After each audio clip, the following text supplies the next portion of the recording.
Hello, this is Pamela, the Divorce Mystic. I'm a 25-year intuitive attorney, mediator, and coach who's integrated a spiritual practice into her business. And today we're going to discuss what role does the soul play in the dissolution of a marriage. I think we can all agree, or most of us will agree, that the concept of marriage is evolving over time and in consideration of its roots. But most people that you would ask today would say that a marriage is the coming together of two people to form some union, a commitment to form some union, whatever that their individual vows may be, whether it's a union under God, a religious union, a civic union, just being married in a courthouse, whatever the union is to them, it's meaningful to them, it's specific to them. And there's this idea that this love, cherish, respect, whatever the vows may be, will be until one party crosses the veil to the other side and returns to the spirit world.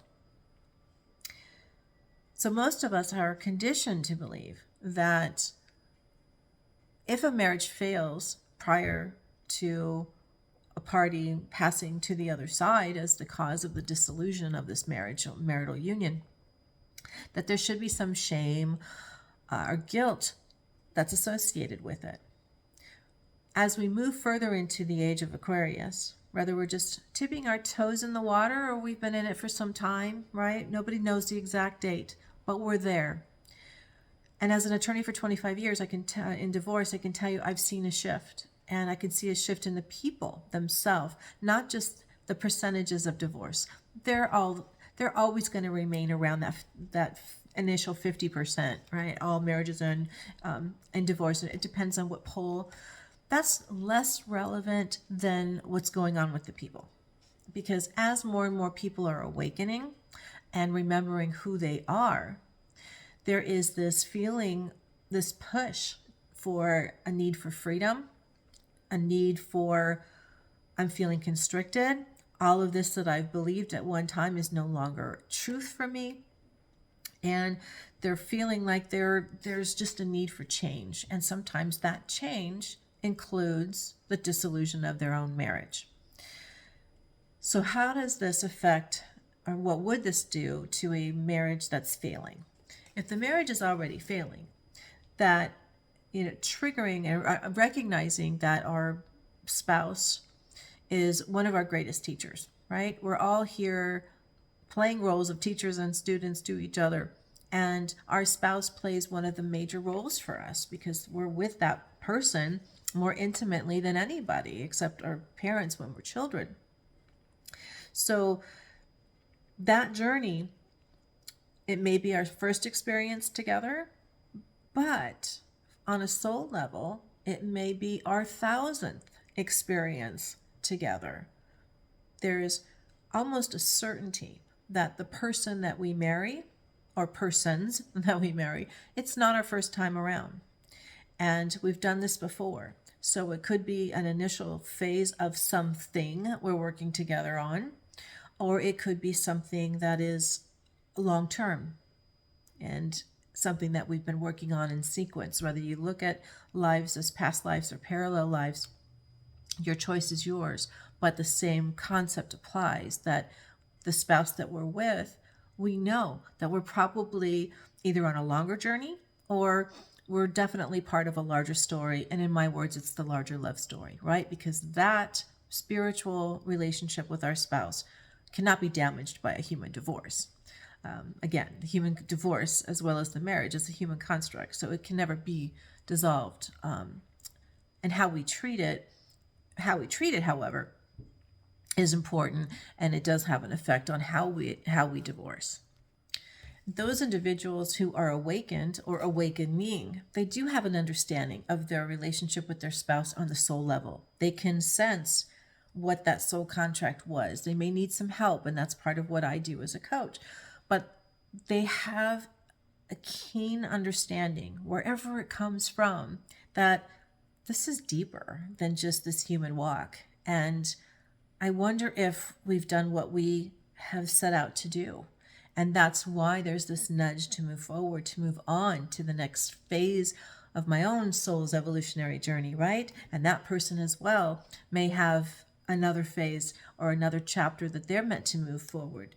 But if it's clouded in guilt and shame, a lot of parties, or feeling like the children in the marriage will suffer if there's a divorce, whatever the reason is to not pay attention to those nudges of our soul, that marriage could stay together and create an unhealthy environment, right? For not only themselves, for their spiritual growth, and for the children involved. And we understand that triggers are our biggest signs. If someone triggers us in a warm way that brings warmth to our heart, we just know that that's a part of us that we need to remember to share with others more often, rather than saying we're loving, actually being loving, right? And if there's something that triggers us in a negative way, that too needs our attention. Am I being triggered because this person's a jerk and mean? Should I be resentful or mad? Or should I take that moment to say, I'm feeling anger, whatever it may be. Why is it there? Where is it coming from? And what is it meant to teach me? And is it part of a larger story? Is it part of that contract? And those people who are awakening and doing that type of work, they're able to, like I said, yes, many people need help. This is not easy, particularly when you're dealing with the human drama of the initial stages or the mid stages of a divorce. Very difficult. But those who can do it, that learn to look and ask those questions. Is this soul contract complete? Is this just a provision of my contract? What is going on? Is this a modification? Is this a termination? Is this a pivot? Those individuals who are on that journey are going to be the ones who mirror and teach those coming up after us on how to deal with relationships of all kinds. So what does that mean if the contract is complete? If the contract is complete, then it's clear that those parties are poised to do just that, dissolve the marriage and move on to the next phase of their journey. Is it not? They see their spouse as someone that's a part of their larger soul family. They may even realize the higher intention of the relationship, both on a soul level and as on a human level. They may understand how other people play a role or can affect that union between them, and how their union plays a role in other people's life, be it their children, friends, colleagues, family, doesn't matter. How they as a team together affect others, and how it's all integrated together. So if the contract is complete, then it's clear that the couple is poised to move on to the next phase of their evolutionary journey. And what is necessary or needed in that case is a more elevated way to dissolve that marriage. So rather than letting friends and family take sides, rather than dealing with it in terms of anger, rather than using buzzwords that are trending of the day, as an example, for the last 10 years, we've heard nothing but narcissist, right? Without any diagnosis, just throwing around words.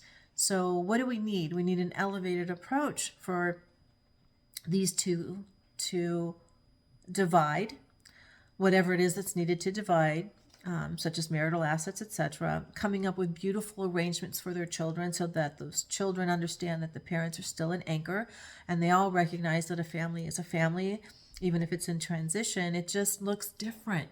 Like I said, it's a family in transition. It just looks different. So the amount of support that they need is encouragement, love, and unity from everybody, not individuals taking sides and pulling the family apart. It's what can we do from an elevated sense to help these individuals make a good, healthy transition that's beneficial and in the highest good for all. And then someone may say, well, what happens if the lessons of that particular union together were not learned? I remind us that sometimes we need to understand that people come into our lives for a reason, whether it's, for a moment. We've all had that had that experience where somebody on the street, a stranger on the street or in a store, just captures our attention and we don't know why. It feels like we've known them forever. There's a moment of deja vu. Whatever the energetic exchange is, we may not understand it, but our soul certainly does. And we remember that person and that event like it happened yesterday, 10 years later, right? So in a situation with our spouses, they too have longer term energetic exchanges with us over time. And we have that contract, as you recall. And some human contracts, think of a human contract, could be I agree to do this or this employment, etc., for this amount of time, say 5 years. In our understanding, our modern understanding of marriage, we don't do that because most people think it's going to be a union until death do us part. Yes. So when you come to a time where you're understanding that it's time to move forward, if some of those provisions of that contract were not learned, as an example, I want to learn patience, and I was given ample opportunity during that marriage to learn patience, and I didn't learn it. Other people and other soul contracts may be affected if a marriage that's come to its termination date, as a better way of saying it, are going to be affected. My spouse may have a contract with someone else who may not benefit or receive what they're to receive in this lifetime if this marriage stays together. Very complicated, very integrated, but a mature understanding from people who are awakened and a team of people around them that represent their interest who are also awakened. That will happen. In fact, whether or not people will even choose to marry further into the age of Aquarius, where it's less about love and more about purpose, as an example, or going back to why marriages were brought together to begin with, who knows what'll happen.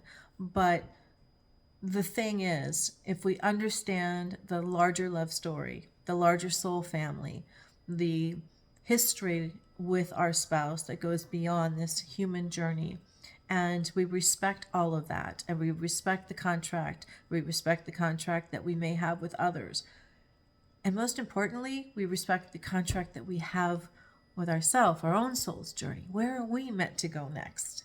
So when we feel guilt and shame, we're unable to see through the forest, through the trees. We can't see where we're meant to go and where is our soul trying to nudge us forward to. And it may be somewhere that we look back and say, wow, had I not taken that step or that leap of faith and trusted my gut, trusted my soul's nudges, I would not be here where I am today. And look at the beauty that I am experiencing now and those around me are experiencing because I took that step. So in the event that one doesn't learn a lesson, that's okay, because they're going to learn it. They're just going to learn it in a different way. Could be from a different teacher, yes? And in a lot of cases, it can be learned during a highly evolved divorce process. Nevertheless, they'll learn the lesson. Our soul gets to do what it wants to do and has a way of making that happen.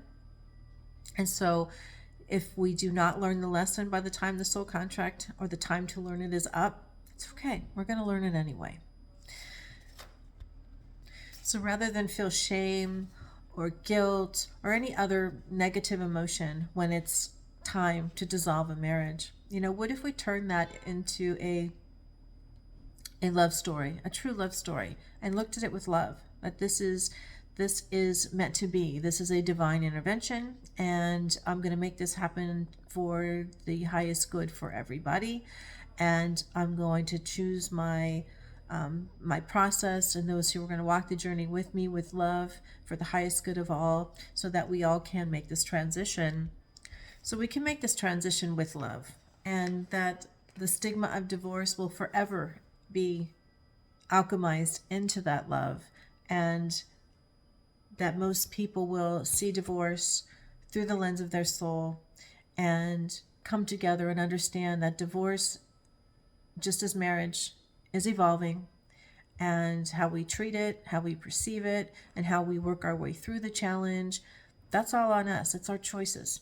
And as more and more people are awakening, the whole concept of marriage and divorce needs to also evolve with us.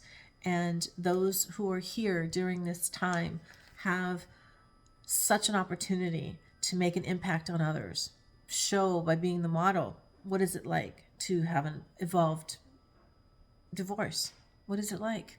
And what is it like to be enlightened and to enlighten those coming behind you, and to be a part of burning and dissolving that stigma so that we all can help and benefit as intended each other in this soul journey. You know, when you take everything and you reduce it to its most common denominator, what are we? We are one soul expressed in many, many, many different ways, many different forms. And so if we respect ourselves, we're respecting each other. If we respect the other, we're respecting ourselves. Choose wisely, my friend. Until we meet again. Namaste.